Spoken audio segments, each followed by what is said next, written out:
What if I told you that the most famous piece of jewelry in art history, like a gemstone so iconic it literally has novels and movies named after it, is actually a complete fake? Oh, yeah. It's basically the ultimate historical illusion. Right. I mean, we're talking about a trick so convincing it fooled the world for centuries. And even after science proved it was a lie, we all just collectively decided to ignore the truth. Because the lie was just too good to give up. Exactly.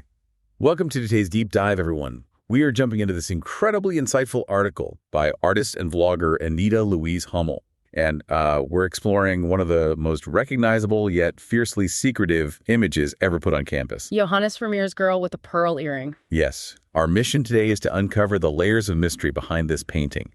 We want to figure out how a portrait, well, quote-unquote, portrait of an anonymous girl, survived centuries of total obscurity to become a massive global icon. And, it's often called the Mona Lisa of the North. But to truly understand why this painting has such a magnetic grip on us, you have to look at the profound lack of information we actually have about it. It's kind of like that one fascinating person at a party, right? Oh, how so? Like the person who barely speaks a word all night, but somehow commands the attention of the entire room. In an age where everybody overshares, there's just something incredibly magnetic about someone who keeps her secrets. That is a perfect analogy. Because with most globally recognized masterpieces, historians have this massive paper trail. We have the artist's fiery letters or detailed commission contracts or diary entries complaining about the model. Right, we get the whole behind-the-scenes drama. Exactly, but with this painting, we essentially just have the dried pigment on the canvas, and our deep dive today is really about the intersection of technical brilliance and just sheer dumb historical look. Yeah, and before we even analyze the girl on the canvas, we kind of have to talk about the guy who painted her. Because that deliberate secrecy, that starts with him. Oh, absolutely. Johannes Vermeer is practically a black hole in art history. Seriously. The guy was born in 1632 in Delft, in the Netherlands, lived his entire life in that one small city, and died there. And he left behind 0 letters or diaries. Nothing at all, which is why he earned the nickname the Sphinx of Delft. Which is such a cool nickname, by the way. Right. It feels entirely appropriate for an artist who basically spoke exclusively in the riddles of his paintings. He was just so unusual for his time. Because he didn't really paint that much, did he? No, not at all.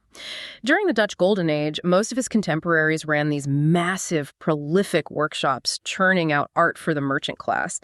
But Vermeer worked incredibly slowly. I think the source said there were only about 36 paintings universally attributed to him today. Yeah, just 36. But the works he did leave behind are celebrated for this astonishing tranquility. He had a master's eye for intimacy, usually portraying women in very quiet domestic settings. Like pouring milk or reading a letter. Exactly. Completely absorbed in everyday tasks. Which actually brings us to the first massive revelation from the source material.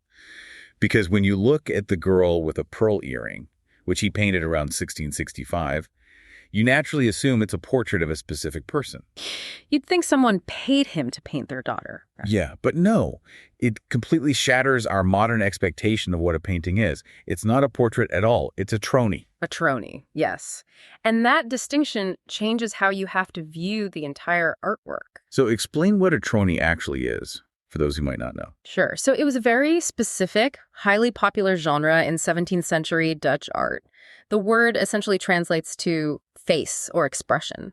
Mm-hmm. It was meant to be a recognizable individual. Right. It was a character study, like an archetype. So it's essentially the 17th century equivalent of an actor's demo reel, or like a stylized stock photo. That captures the utility of it perfectly. It was meant to show off the artist's chops. Because think about it, if you're painting a commissioned portrait for a wealthy merchant, you are totally constrained. Right, the client wants to look good. Exactly. They want a flattering likeness. They want their expensive clothes rendered perfectly to show off their status. But with a tronie, the artist is off the leash. They can just play around. Yeah. They can experiment with exaggerated facial expressions, weird costumes, and really complex, dramatic lighting setups. But wait, let me push back on this a little bit. If this was essentially just a generic character study meant to show off Vermeer's lighting skills, why have art historians spent centuries obsessing over who she actually is? Oh, well, that's because human nature absolutely abhors a vacuum. Right. We hate not knowing. We really do. When we see a face that feels this incredibly real and present, Our brains automatically demand a narrative. We just can't accept that someone who looks like she's breathing right in front of us is a generic type. So people just start guessing. Exactly. Speculation has run wild for years. The most prominent theory is that the model might have been Vermeer's eldest daughter, Maria. Okay, that makes sense. Yeah, she would have been around 13 years old at the time, which aligns perfectly with the youthful appearance of the subject. But there is absolutely zero concrete evidence for that. None whatsoever. It is purely an educated guess based on proximity. But, and this is vital, the lack of a specific identity is exactly what gives the artwork its enduring power. Oh, interesting, because if we knew who it was. Right. If we found a letter tomorrow proving definitively that it was Maria Vermeer, the painting would suddenly be tethered to a specific mundane biography. It kind of shrinks the painting down to a historical footnote. Precisely.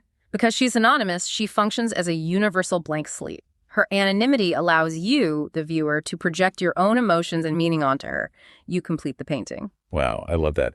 And you know, that deliberate anonymity actually extends to the title of the painting itself, which, as it turns out, is a masterclass in accidental modern marketing. Oh, it really is. It's a fascinating case study in how framing dictates perception. Get this, until 1995, this world-famous masterpiece was not called Girl with a Pearl Earring. It was widely known as Girl with Turban. Right, because the turban is a crucial detail. It definitely wasn't typical everyday attire for a Dutch woman back then. No, it was totally exotic. Yeah, during the Dutch Golden Age, the Netherlands was a massive global maritime power. The Dutch East India Company was bringing back textiles and stories from all over the world. So the turban highlighted that fascination with the Orient and the wider world. Exactly. It was Vermeer signaling the exotic, the other, which fits perfectly with the whole concept of a tronie. He's dressing his model up in a fantasy costume. But then in 1995, the Mauritshuis Museum in The Hague, where the painting lives, makes this very calculated decision. They change the title to Girl with a Pearl Earring.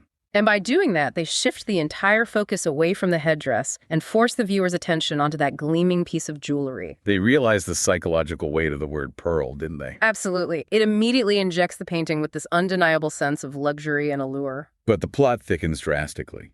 Because fast forward to 2014, and researchers put the painting under intense modern scientific scrutiny. Oh, this is the best part. They analyze the pigments, the brushstrokes, the way the light behaves, and they discover a shocking fact. The earring isn't a pearl at all. It completely upends the mythology of the entire painting. Right. The physics of it just don't work. Yeah.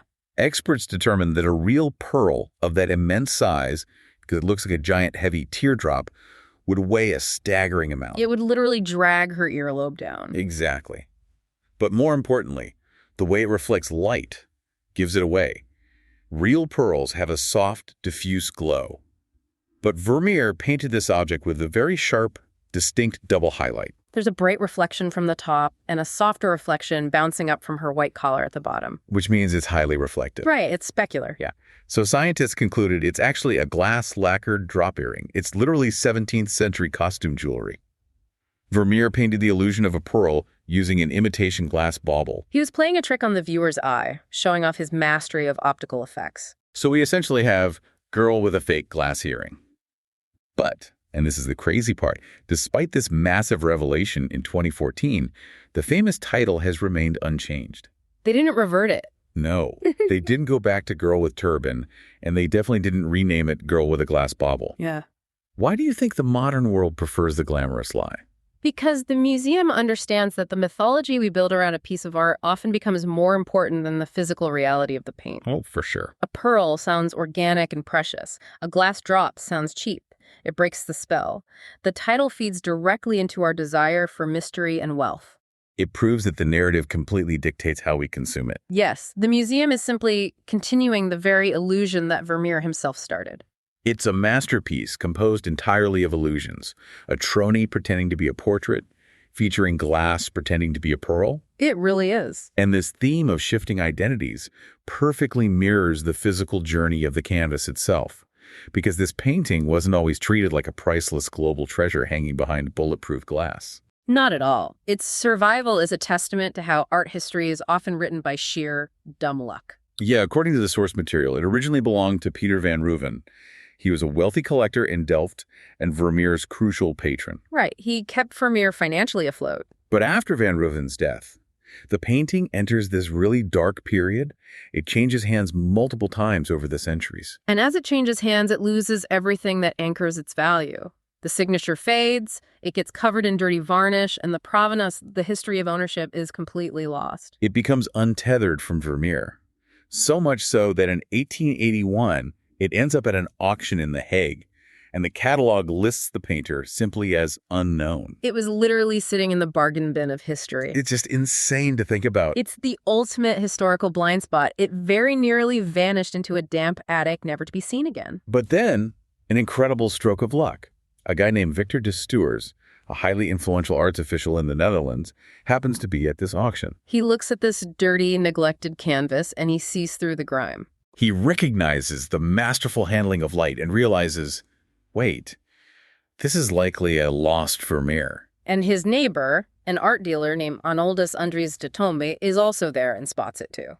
Now, normally, this is where a massive bidding war erupts, right? You'd expect a huge fight over it. Yeah, but instead, de Stuurs and de Tombe secretly agree not to bid against each other. It's this quiet, high-stakes gentleman's agreement right in the auction room. Which literally changed the course of art history. By colluding, they kept the price down and ensured the painting would be saved. So de Tombe buys the masterpiece for 2 guilders and 30 cents. Oh, wow. Yeah. With the buyer's premium, it was roughly the equivalent of maybe 30 modern US dollars. No. For the girl with a pearl earring. It's like finding a winning multi-million-dollar lottery ticket at a garage sale for pennies just because everyone else thought it was a dusty bookmark. It's staggering. He had it cleaned, which finally revealed Vermeer's signature, and upon his death in 1902, he bequeathed it to the Mauritshuis Museum, where it safely remained. But it raises such a fascinating question about value. For centuries, the market valued this specific arrangement of paint at practically zero. Well, it illustrates the difference between intrinsic value and market value, right? The market relies on trends and hype, but the intrinsic power of the artwork, the actual visual genius, never diminished. Even under layers of dirt. Exactly. True masterpieces have an intrinsic power that eventually demands recognition. The genius was always there, waiting for someone with the right eyes to see it. Okay, so surviving the bargain bin is the luck part. But to understand why this painting became such a global icon, we have to look at the anatomy of the painting itself. This is where the Sphinx of Delft truly earns his reputation. Yes. The source highlights Vermeer's masterful use of light. He places the girl's pale skin against the background that is almost completely black. Which is unusual for him. He's famous for detailed interiors, checkered floors, maps on walls. But here, just avoid. By removing the context, he forces your eye to lock onto her. There's nowhere else for your vision to wander. And the color palette. It's so tightly controlled. You have this brilliant contrast between the deep ultramarine blues of the turban and the vivid yellows. And ultramarine was astronomically expensive back then. It was made from crushed lapis lazuli. The fact that he used it for a tronie, a painting with no guaranteed buyer, just shows his dedication to the visual impact. He was heavily invested in the illusion. And all these elements, the dark background, the dramatic light, the expensive colors, they all serve to highlight her expression. Her expression is the core of the mystery. She's looking over her left shoulder directly at us, and her lips are slightly parted. That parted mouth is everything. She is caught in a microsecond of transition. Between thought and speech, right? Exactly. Suspended between being completely present with the viewer and turning away back into the darkness. It's like that electric fleeting moment when you catch someone's eye across a crowded room. You see them take a sharp little breath, their lips part slightly, right before they speak to you. It's a split second of unresolved anticipation frozen forever in oil paint. It creates such an intense sense of intimacy. It really does. And if we connect this to our modern experience, we live in a world defined by a frantic need for constant resolution. Oh, definitely. We demand immediate answers. We have search engines in our pockets to fact-check everything in milliseconds. We've engineered ambiguity completely out of our lives. We really have. But this painting offers the profound gift of stillness. It refuses to answer your questions. It doesn't tell you who she is, what she's about to say, or why she's wearing a fantasy turban. And it tricks you with a fake earring. Right. And that unresolved tension is the point. Art isn't just a vending machine where you input attention and get a definitive fact in return. No, it's about the joy of discovery. And the lingering questions a piece forces you to ask yourself. It's a powerful reminder to appreciate the subtleties of life. Not everything needs a fully sourced Wikipedia page. Sometimes, the mystery itself is the masterpiece. Which leaves us with a final thought to mull over today. Let's hear it. Think about the Sphinx of Delft, an artist who left no personal records, painting a tronie of an anonymous girl, wearing a fake pearl. What if the true genius isn't the painting itself, but the completely blank canvas it provides for our imaginations? Oh, wow. When history refuses to give you all the facts, what do you choose to see in the shadows? That is the perfect question to leave things on. Thank you so much for taking this deep dive with us today and exploring the incredible illusions behind the girl with a pearl earring. If you enjoyed this journey, please make sure you subscribe to our podcast so you never miss a deep dive. Yes, definitely subscribe. And we also highly encourage you to subscribe to our YouTube channel, where we have a ton of great content waiting for you. Plus, if you want even more insights, make sure to subscribe to our newsletter and definitely check out our blog posts. Until next time, embrace the unresolved mysteries and keep questioning the world around you.